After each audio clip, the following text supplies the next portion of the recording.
Should you stop your small and mid cap fund SIPs?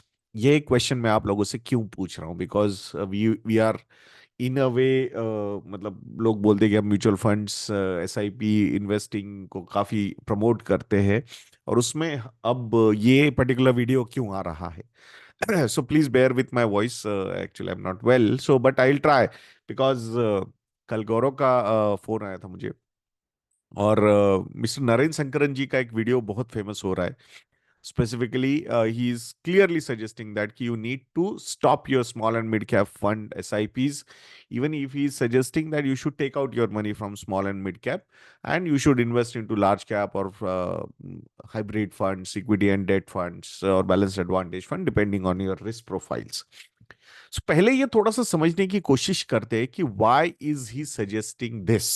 ठीक है, क्योंकि 35 years का इन्वेस्टमेंट मैनेजमेंट का, इन्वेस्टिंग का एक्सपीरियंस है उनके पास, और इतना बड़ा एसेट्स अंडर मैनेजमेंट, मतलब he is a CIO of ICICI Prudential mutual fund, and why he is saying this particular thing. So अब यहाँ पे उन्होंने बोला है कि 20 साल के लिए अगर आपको SIPs में इन्वेस्टमेंट करना है स्मॉल एंड मिड कैप में, तो कोई प्रॉब्लम नहीं है. सो बट लोग, कितने लोग हैं ऐसे कि जो सही में 20 साल इन्वेस्टेड रहते हैं और ऐसे या SIPs करते हैं? सो ये पॉइंट बहुत ज्यादा वैलिड है उनका, because I think whenever we also have discussions. Specifically, we are making this video because a lot of our investors are sending that video to us, and तो वहां पे हमें उस थॉट को मैनेज करना बहुत ज्यादा जरूरी है. That's why we are making this video. So उन्होंने एक्सपीरियंसेस भी दिए थे 95 से लेके 2002 का, या फिर 2007 से लेके 2013 का. सो ये सारे दिए थे. मतलब उस वक्त, उस eight that point of time, पहली बात तो 1995 में SIPs ही नहीं होते थे. आई थिंक 2000 में ही, अर्ली 2000 या फिर थोड़ा 2005-6 में शायद SIP का जो वो ये था, कंसेप्ट था, अर्ली 2000 में वो फिर फेमस हुआ. तो वो फेज तो कंपेयर करना will not be a right thing, but what he is suggesting, there is nothing wrong, because he is managing a mutual fund house. ये इक्विटी इन्वेस्टिंग वो मैनेज कर रहे हैं, और लोगों के बिहेवियर्स उनको पता है. And why is he suggesting that? मतलब उनका जो एक फंड है ICICI prudential value discovery fund, जो पहले डिस्कवरी फंड था, जो स्मॉल एंड मिड कैप के लिए माना जाता था, फिर बाद में AUM बढ़ने के बाद वो वैल्यू में कन्वर्ट हुआ, तो वो इसलिए, मतलब ये तो अच्छा परफॉर्मिंग फंड है. तो उसमें लोग वो कहते हैं कि मुझे अभी तक कोई ऐसा बहुत ज्यादा लोग मिले नहीं है कि जिन्होंने 20 साल की SIP की है. अब ये पर्टिकुलर चीज जब उनकी तरफ से आती है, तो what is he trying to suggest to you people? ठीक है, कि यहां पे जो रिसेंसी बायस है कि भाई स्मॉल एंड मिड कैप ने रिसेंट टाइम में बहुत अच्छे रिटर्न्स दिए, एंड दैट्स व्हाई सबको उसी में इन्वेस्टमेंट करना था. आई थिंक एक वीडियो हमने बनाया था कि एक इन्वेस्टर थे, उन्होंने बोला था कि 80%, 90% of my allocation is in small and mid cap. और वहां पे हमने उनको बोला था कि नहीं, मतलब भले आपका इन्वेस्टमेंट होराइजन 10+ ईयर से, फिर भी आपका जो स्मॉल एंड मिड कैप का एलोकेशन होना चाहिए वो अराउंड 40-45% तक होना चाहिए. बचा हुआ जो है स्टेबिलिटी पोर्टफोलियो का मिलना है, वो आपकी लार्ज कैप से ही मिलनी चाहिए. सो उस पे भी we got criticised for that. वहां तो हम मतलब 40-45% बोल रहे थे, अब तो ये तो बोल रहे 0% you should have into small and mid cap. See I think why he is suggesting that, because he has seen those behaviours, and believe me, when I was looking at some data also. So 2015 से लेके 2020 तक, अब 5 साल का phase है ये बोलना. मतलब हाइंडसाइट में जाके अरे नंबर ऑफ इयर्स कितने हैं, कैसे है रिटर्न्स, वो बहुत बढ़िया लगता है. पर 2015 से लेके 2020, और मैं प्री कोविड की बात कर रहा हूं, जस्ट एक महीना पहले की, 2015 से लेके 2020 फरवरी 2020, ये फेज में भी small and mid cap funds के जो CAGR XIRR रिटर्न्स थे SIP में, those were single digit returns. और वहां पे I still remember, one of my friends started an SIP, और वो बोल रहा था परिमल इससे अच्छा तो मैं FD कर देता. बिलीव, मतलब this were the kind of discussions. And then after 1 month COVID happened, or markets went down by 30%, large cap, small and mid cap went down by 40-45%, funds also went down like that. उसके बाद मतलब वो जो phase था, वो बहुत ही मतलब खतरनाक फेज था. आर वी सजेस्टिंग दैट कि ऐसे फेजेस आगे जाके नहीं आएंगे, जो बोल रहे हैं कि स्मॉल एंड मिड कैप में आप इन्वेस्टमेंट्स करो? अब यहाँ पे थोड़ा सा आपको मैं प्रो नरेंद्र शंकरन जी लगूंगा फॉर सम टाइम, बट वहां पे बिहेवियर मैनेजमेंट ये एस्पेक्ट बहुत जरूरी है, because he has banked on the data available, जहां पे आप रैशनली बिहेव नहीं करते हो. बिकॉज क्वेश्चन में पूछना कि आपका 100 रुपए है, उसका 70 रुपए हो गया, 60 रुपए हो गया, तो आप क्या करोगे? I will invest more.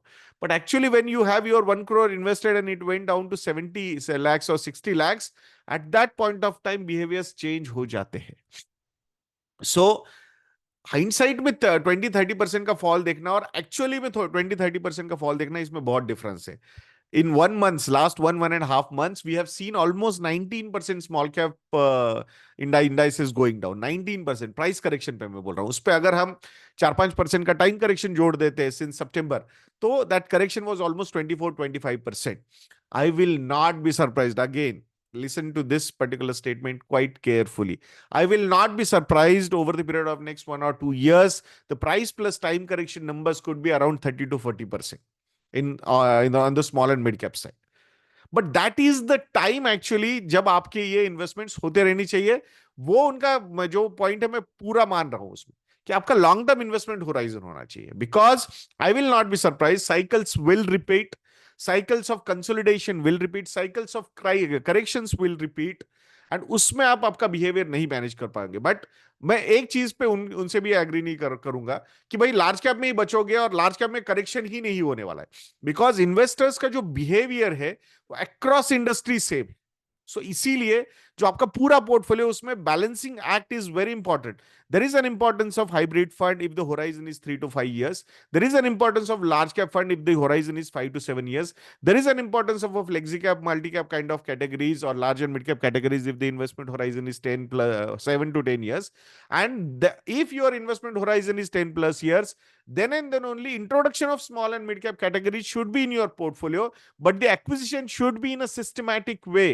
Because मतलब यही उनके आर्ग्यूमेंट पे कि भाई in the short duration, medium duration या फिर some kind of long duration also small and mid cap will not give you returns. that is the point on which I want to bang, because वही correction के phases होंगे जो मुझे ज्यादा number of units देके जाएंगे. So again, सो ये balancing act अगर आप कर सकते हो तो ही यही चीजें करनी चाहिए. Obviously he might be seeing some data and that's why he is suggesting these things, कि भाई यहां पे जिस तरीके का एक यूफोरिया क्रिएट हुआ है to put money into small and mid cap, and plus उन्होंने जो बोला एसएमई आईपीओस के बारे में, उसमें कोई गलत नहीं है. What he has said is 100% right on those fronts. The way SMEs वगैरह पैसा रेज कर रहे हैं, मतलब वो बैंक के पास जा ही नहीं रहे. वो बोल रहे भाई आईपीओ लेके आ जाते हैं मार्केट में, रिस्क तो मार्केट वाले इन्वेस्टर्स ले लेंगे, हमें क्या प्रॉब्लम है. So I think this is a point where SEBI need to intervene, कि भाई अगर वो उनको, obviously they are also doing their job, but यहां और ज्यादा स्क्रूटिनी होनी चाहिए कि भाई इतना कैसे ये आ रहा है एलोकेशन, क्या उसमें और कुछ परसेंटेजेस कोटाज हमें रखने पड़ेंगे क्या, कि वहां पे institutions should be on a higher side allocating, that to मतलब इंडिविजुअल रिस्क जो लेते हैं, नॉट कि पूल्ड मनी की रिस्क ले रहे हैं वो इंस्टीट्यूशनल इन्वेस्टर्स. तो आई थिंक ये सारी चीजें होना बहुत ज्यादा जरूरी है. सो 20 years का एसआईपी नहीं करना चाहिए, 10 साल का एसआईपी नहीं करना चाहिए.